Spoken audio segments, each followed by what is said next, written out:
Ladies and gentlemen, welcome back to Shirtless Plantain Show. Arsenal instant reaction. Arsenal 2, Aston Villa 2. This isn't as instant as I wanted it to be, but I'm doing it anyway. Probably because I need to calm down a little bit, to be fair. Um,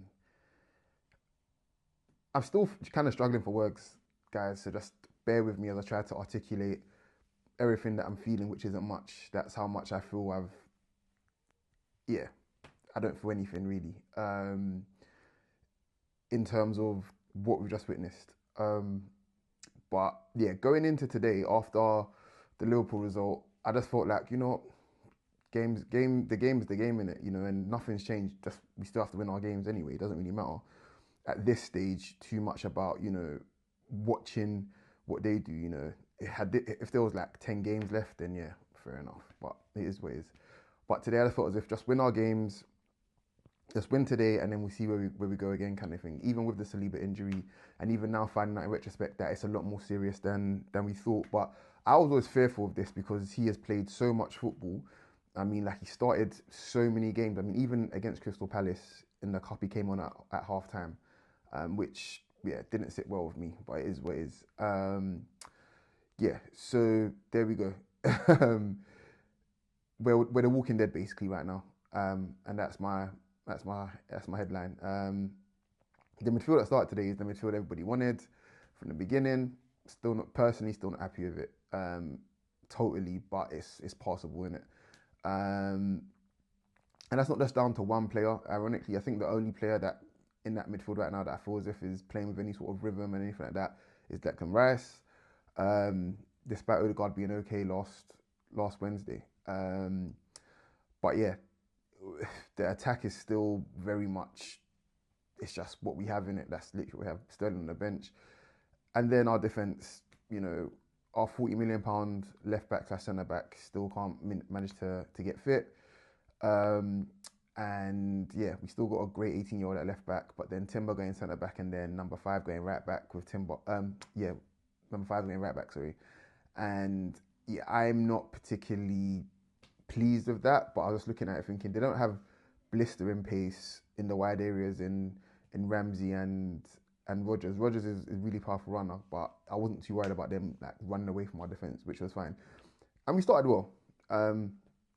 So there's that. And then we got a goal. Despite there being a danger of a counter half from them, we got a goal, and we were looking good. I think overall we controlled the spaces that they want to play in quite well, despite them having a couple of chances. Um, and then I suppose this is my second headline. We get our second goal, and our second goal is great because I called it. I said Havertz will get a goal soon, and it's gonna take a deflection. And it did it. It cannoned off what's his name, of Martinez into the corner kind of thing, which is great for him. Got a solid connection on it. Um, and I'm thinking, okay, cool. Arteta does what he does, and usually like keeps us disciplined for like the next 10 minutes, and then we see out the game after that, and that didn't happen. And that's why I'm looking at Arteta slightly, because I get there's fatigue, I get Villa are a good side kind of thing, but we could have taken a sting out of the game, and I just feel like we just kept on going for it, which is a lot of people wanted to see, but you have to understand this is why Arteta does this. The Premier League is so competitive and so dangerous, where at 2-0, 2-0 is sometimes being worse than being 3-0 up, So, well, obviously, it's actually my bad, sorry. But 2-0 is a dangerous headline, basically. Scoreline, sorry, should I say. So, I'm still rattled, as you can see. But then we let them back in, and then I don't know what Five is doing on the third goal. I'm sorry, on the second goal. But again, another mistake from him. And then the biggest talking point, guys. Can somebody please tell me, anyone, like, please tell me where did it hit his arm? That's all I want to know, because I've watched all of the angles, and my only conclusion is if it hits his arm, surely it changes trajectory, because it comes off his midriff. We all see it comes off his midriff kind of thing. But if it's going to hit his arm, the pace of the ball is going to change. The pace and direction of the ball is going to change. It's either going to loop up or go in different directions. But he's turned. You know what I'm saying? I'm turning like I was there. But he's turned with it. So surely that's the only place he's got to hit him, his midriff. And they came to that decision very, very quickly, and that's what's disappointing because if you're so sure of something, which I don't think they were, kind of thing, like you can't really change the referee's mind. You see what I'm saying? And we've been on the receiving end of those so much. Um, this is definitely the most incoherent and most rambling I've done on instant reaction, but it's just the nature of the day. I'm still trying to process just what the fuck that was, basically. Yeah, not happy. Very, very, very deflated after that in general. And the Saliba news has just made everything worse. And it's like, now do we go to market again for a defender? Which I have no doubt in my mind, we're more likely at this point to get a defender than we are at least one forward.